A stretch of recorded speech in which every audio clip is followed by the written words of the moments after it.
Salut les yogis, comment ça va? Bon, j'espère que tout le monde va très très bien. Avant de commencer, je voulais juste vous faire part que j'effectue un changement de nom sur la chaîne. Donc, elle s'appelle Yoga Libre 2024 désormais. C'est toujours adressé à tous les super yogis, mais pour un souci de recherche et de plus de facilité pour trouver les vidéos et tout ça. Donc, j'ai adopté voilà, le nom de Yoga Libre, tout attaché, et 2024 aussi, tout attaché.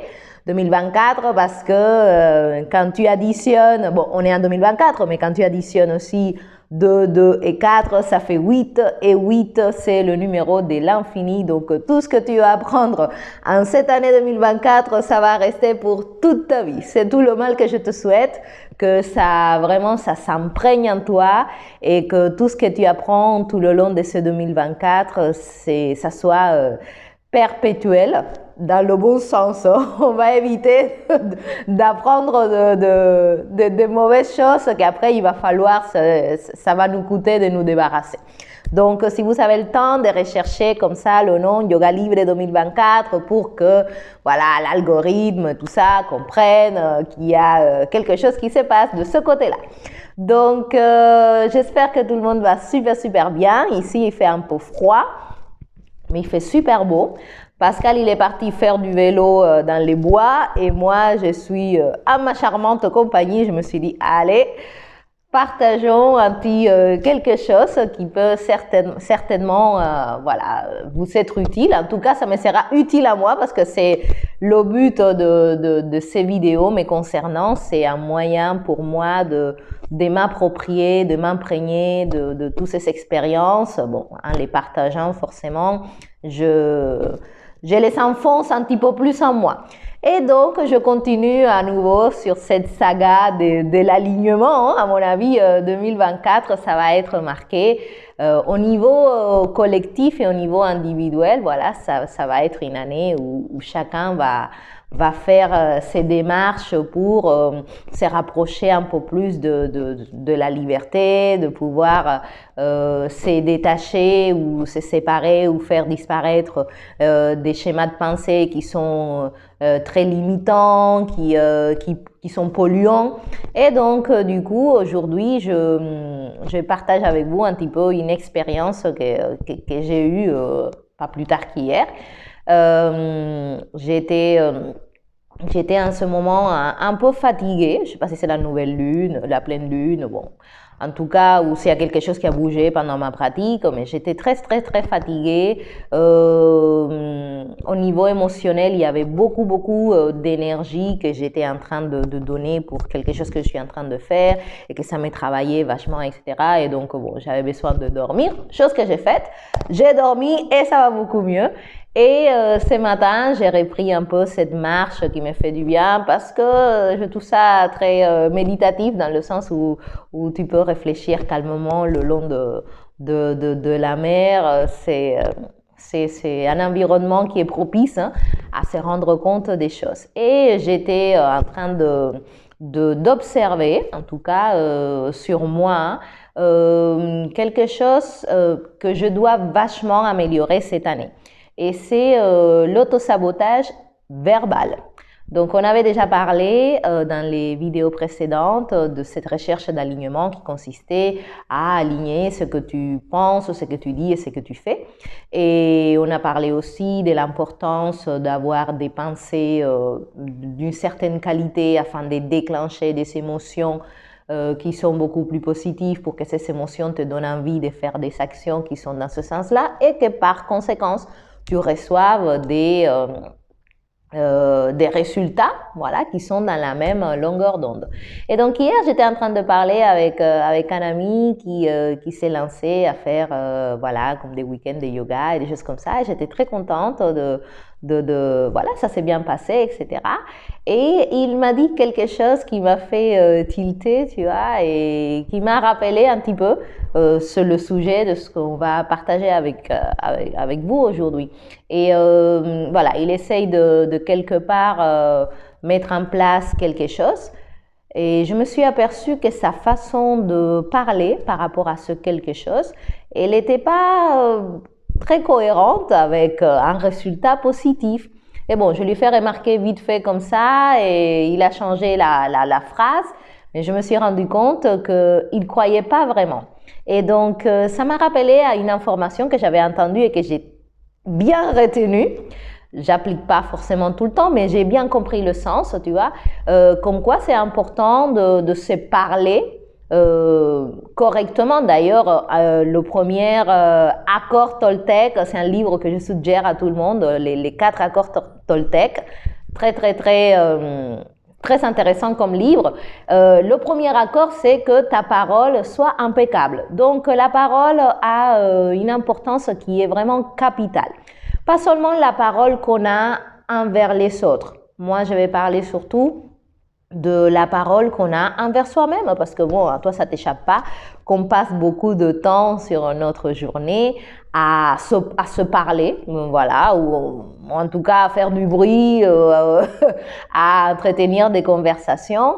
Et voilà, il y a comme une espèce de dialogue ou de monologue, si tu préfères, avec toi-même. Et souvent, je me rends compte, sur moi en tout cas, que nous ne faisons pas suffisamment attention aux mots que nous employons. Parce que tu te dis, bon, il n'y a personne qui m'écoute, c'est moi avec moi. Et pourtant, voilà, là c'est le truc. J'ai entendu l'autre jour une dame très inspirante que je suis et qu'elle parlait de quelque chose qu'on a tous qui s'appelle le subconscient créatif. Et donc, comme je suis vachement sur cette histoire de cerveau, des pensées, d'apprendre tout simplement comment on fonctionne, parce que je pense qu'aujourd'hui, une de la plus grande source de nos souffrances, c'est que tout simplement, on ne comprend pas comment on fonctionne, comment notre esprit fonctionne, comment notre corps fonctionne. Et donc, c'est cette ignorance qui donne naissance à toutes les choses merdiques qui nous arrivent. Voilà, et que du coup, on pourrait économiser du temps et de l'énergie si tout simplement on comprend, voilà, qu'est-ce qui se passe quand on a une certaine pensée, etc. Et donc, elle avait donné une image qui m'avait vachement parlé. Elle disait que le subconscient créatif, c'est un petit peu cette... on va dire un petit peu cette voix qu'on a à l'intérieur de nous tous et qu'il est un peu comme un serveur. Il est avec son carnet en train de prendre note de tout ce que toi tu te dis. Et il n'en rate pas une seule. Et donc, ce subconscient créatif, il est nourri avec ta propre parole envers toi-même ou envers... voilà, c'est ce dialogue que tu as avec toi-même. Et donc, à force de dire certaines choses, son rôle, c'est de te maintenir quelque part dans cette réalité. Parce qu'il déduit que si tu lui répètes toujours les mêmes choses, ben voilà, c'est que ça doit être vrai. Et pourtant, souvent, c'est pas le cas. Mais nous-mêmes, on ne se rend pas compte de l'importance de nos mots envers nous-mêmes. Et donc, à force de te dire, par exemple, une bêtise, je suis quelque chose, et tu te le répètes, tu te le répètes, tu te le répètes, peut-être que au plus profond de toi, tu veux croire que tu es quelque chose de différent, mais ton subconscient créatif qui a pris note, tu vois, comme si tu passais une commande au restaurant, il te donne ça. Il te sert ça parce que c'est ce que tu lui as dit pas mal de fois. On appelle ça peut-être des programmations subconscientes. Il y a des mots un peu plus recherchés. Mais j'avais bien retenu ce qu'elle disait de l'importance, voilà, de bien parler à ce subconscient créatif parce qu'il est très attentif, plus que nous le sommes nous-mêmes de façon consciente, mais il est là en train de prendre note. Et donc, quelque part, si tu te rabâches à la longueur des journées quelque chose de spécifique, peu importe laquelle, ça devient une réalité pour ton subconscient créatif. Et donc, comme lui, il veut te maintenir dans cette espèce de réalité que toi-même t'as créée, bah, il te permet pas, si par exemple tu te dis quelque chose de négatif, même si au plus profond de toi, tu as ce souhait d'aller dans un autre sens, bah, tu te heurtes un petit peu à cette barrière subconsciente. Et donc, ça m'a fait réfléchir parce que tu vois, mon ami hier me disait, ah, je vais donner un cours, mais c'est un cours fantôme parce qu'il y a personne. Et donc, quelque part, tu vois, ça m'a fait tilter parce que c'est pas la première fois qu'il me le dit. Hein. Et quelque part, je pense que dans son subconscient créatif, ça a été pris comme une réalité. Et donc, quelque part, ça fait que sa vibration ou les choses, voilà, il y a personne qui va à son cours. Et lui, il se rendait pas compte que c'est presque lui-même qui était en train de quelque part se tirer une balle dans le pied, on va dire. Et donc, ça m'a fait réfléchir parce que je pense que nous tous, on passe beaucoup de temps à se dire des choses en pensant, bon, il n'y a que moi qui les écoute, je les exprime pas à voix haute, mais il y a une voix à l'intérieur de toi qui est en train de t'écouter très, très, très attentivement. Et donc, le plus dur pour pouvoir changer un petit peu ces voix ou ces pensées subconscientes qui ont pris naissance par rapport à ce que tu t'es dit, c'est déjà d'observer un peu mieux comment tu te parles.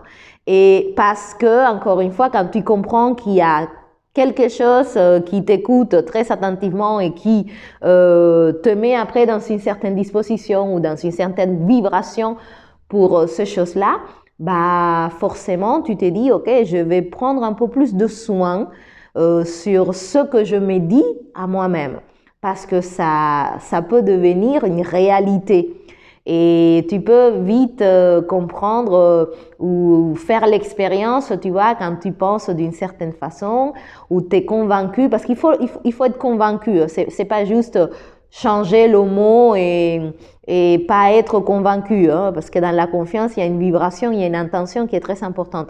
Mais si tu es là en train de te dire, voilà, je sais que ça va être bien ou que ça va marcher ou je suis confiant, etc.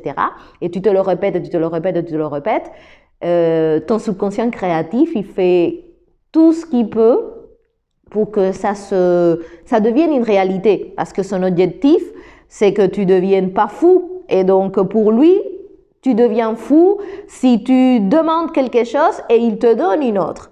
Et donc, si tu penses, ah, je veux que ce projet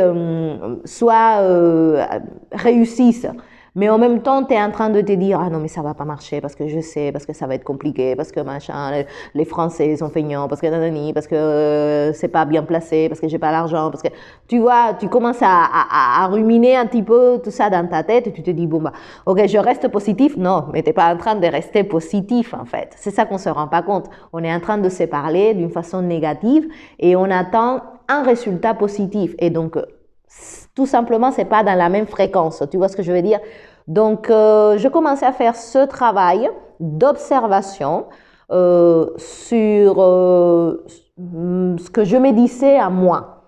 Parce que si tu prends pas le temps d'observer comment tu te parles, bah c'est dur de te rendre compte, hein, tu vois, que vraiment tu n'es pas en train de t'aligner. Tu vois, tu es en train de penser d'une façon. Tu dis peut-être autre chose, mais c'est que ta pensée, elle vient parce que tu as pensé inconsciemment à quelque chose. Donc, il faut qu'on amène tous hein, un petit peu d'énergie à observer comment on se parle. Et si tu découvres que tu ne te parles pas tout le temps d'une façon positive ou bénéfique ou voilà, c'est bien parce que déjà tu peux transformer ça et petit à petit instaurer une nouvelle réalité et ton subconscient créatif il sera là pour prendre note très volontiers et à force d'arrêter d'avoir un certain langage hein, qui nous fait plutôt souvent aller vers le bas ou nous empêche d'atteindre nos objectifs, etc. bah, tu vas changer. Tu vois, ta façon de te parler, utiliser moins de négation, plus de certitude, parler en positif, parler avec des verbes parce que ça invite à une action. Donc voilà, toutes des petites choses qui paraissent vraiment très bêtes. Et pourtant, vu qu'on est vibration, on est énergie, que tu sois éveillé à ça ou pas, mais c'est ce que nous sommes. Bah, tout d'un coup, voilà, les choses ils vont vibrer à la même fréquence, tu vois. Et donc, je vais commencer à faire ce travail. Je l'ai fait déjà sur mon tapis. Pascal, il m'avait parlé d'un truc très important que, tu vois, quand par exemple, tu vas enseigner à d'autres personnes, c'est important de parler toujours en positif parce que leur esprit est en train d'écouter cela. Mais j'avais pas fait le rapprochement avec moi. Et donc, de la même façon que c'est important de dire aux autres, fais ci au lieu de ne fais pas ça, du coup, c'est pareil pour nous-mêmes. Tu vois, comment est-ce que tu t'es dit, je vais pas faire de l'exercice ou je vais faire ça, tu vois, ou je ne dois pas faire ça, ou je vais plutôt faire cette chose-là d'une façon beaucoup plus claire. Et ça, son importance, effectivement, ça, son importance, je l'avais déjà remarqué avec les étudiants. Quand tu passes beaucoup de temps, ou en tout cas 1 heure ou 1 heure et demie de cours, en train de balancer des instructions qui sont dans l'action, bah forcément, tu vois, en face, il y a une réaction par rapport à ça.